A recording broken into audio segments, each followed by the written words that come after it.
Way back in the ancient 1970s, specifically 1971, a little company called Intel introduced their first microprocessor to the world, the 4004, a 4-bit microprocessor that ran at a blistering 740,000 cycles per second, or kilohertz. And while that's pretty cool, by today's standards, that processor would not only be uselessly slow, it actually wouldn't be able to communicate with modern computer operating systems and programs at all. It wasn't until the release of the 8086 processor, 7 years later, that the groundwork was really laid for the next 40 or so years. The 8086 was a 16-bit, which by the way served us quite nicely through most of the DOS operating system days, chip, clocked it up to 10 million hertz or megahertz and capable of accessing 1 megabyte of memory. But more importantly than that, it introduced the x86 instruction set that remains with us as the intermediary between the CPU hardware and the rest of the system, albeit with a few additions bolted onto it today.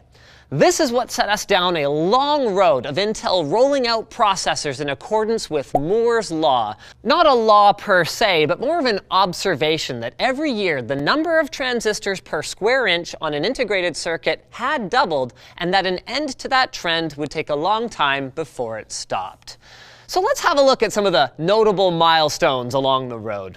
The 386DX in 1985 was Intel's first 32-bit x86 processor, clocked it up to 33 million hertz or megahertz, and capable of addressing up to 4 gigabytes of system RAM, a limitation that actually wasn't lifted until almost 20 years later. The Pentium generation also added the MMX or multimedia extension to x86 a couple of years later. The Celeron 300A was notable for its easy and incredible overclocking abilities. According to a Nontext 1998 article, it could perform pretty much on par with a much more expensive 450 MHz Pentium 2. The Pentium 3 generation introduced SpeedStep, the ability to run at a lower clock speed and power state when idle, was the first CPU, from Intel anyway, to include an on-die level 2 cache for lightning-fast access to frequently used data, and the first, again from Intel, there's some dispute about who was actually first, to break the 1 gigahertz barrier. That's 1 billion hertz. From there on, throughout the early part of the Pentium 4 era, it was pretty much business as usual. Clock speed boosts, faster RAM, faster front-side bus speeds with hyper-threading technology, which you can learn more about here, showing up in 2002, and LGA-type sockets that put the contact pins on the motherboard instead of on the CPU, arriving in 2004. Around which time a fundamental change occurred. Intel's desktop team continued to chase clock speeds in excess of 4 gigahertz with ludicrously priced Extreme Edition chips. But in spite of modern features like PCI Express for higher bandwidth to graphics cards and even multiple graphics cards working in tandem for better 3D gaming performance, they struggled to compete with AMD's 64-bit Athlon 64 lineup, even after adding support for AMD's 64-bit x86 extension, allowing a theoretical 64 exabytes of system memory, and after releasing the Pentium D dual-core lineup with 2 physical CPU cores on a single chip, ushering in the era of true multitasking, while the mobile unit quietly released a little product codenamed Banyas, an efficiency-minded laptop CPU that was the beating heart of those Centrino laptops that you probably remember seeing, and that eventually inspired Intel's return to performance dominance on the desktop with the Core 2 lineup of dual and quad-core processors in 2006 that marked officially the end of the gigahertz war. Because thanks to greater emphasis on efficiency, a lower clocked Core 2 could smoke a much more power-hungry and higher-clocked Pentium series. Oh yeah, and this is where virtualization, the ability to run multiple operating systems with next to no performance hit, more about it there, on a single CPU, hit the mainstream. Conroe was sort of a big deal. The very next CPU socket, 1366 for the high end and 1156 for the mainstream, also kind of a big deal. The Quick Path Interconnect, or QPI, and Slower Direct Media Interface, or DMI, replaced the front-side bus for communicating between the CPU and the rest of the system, with the most important change here being that the memory controller that used to sit on the North Bridge moved to the CPU itself for much lower latency access to system RAM.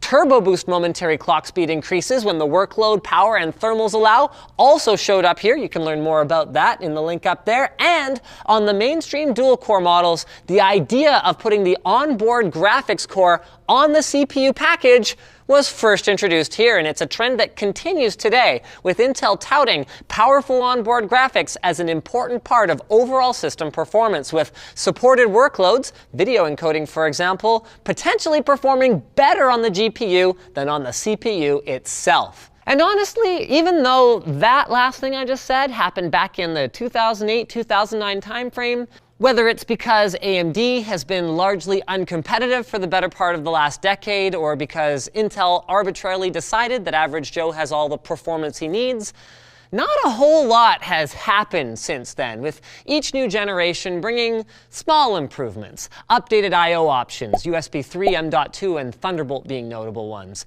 Cool features like improved system sleep and wake times, improved power efficiency, and with that comes more processing cores per CPU on the enthusiast and server platforms. And finally, consistent but fairly unexciting 10 to 15% generational performance improvements with each passing year. Speaking of improving performance, lynda.com improves the performance of your brain. On lynda.com, you can watch and learn from top experts who are passionate about teaching. They've got thousands of video courses across a wide variety of different topics, from business to productivity software to video editing to photography. And what's cool about it is you can either stream I wanted to call them episodes, but they're more like lessons. You can stream the lessons, or you can download them to your device and watch them on the bus. You can take notes as you go. You can browse the course transcripts to follow along, or search for an answer and skip to that point in the video. You can create and save playlists of courses that you want to watch, or you can, share that with your friends and colleagues and learn together. Basically, awesome stuff. So all that's left to do is head over to lynda.com and get a free 10-day trial today. We've got a link in the video description, and then if you decide you like it, it all starts at just $25 a month flat rate, whether you're looking to become an industry expert, you're passionate about a new hobby, or you just want to learn something new. So check it out, guys. So that's pretty much it. Thanks for watching. If you liked this video, do that thing. If you disliked it, do the other thing. If you want to check out some of the cool videos we have on our other channels, man, we've got a great one on Channel Super Fun right now where we get on those like hoverboard swagway things and joust with each other. So check that out up there. And as always, leave comments if you have suggestions for future fast as possible videos.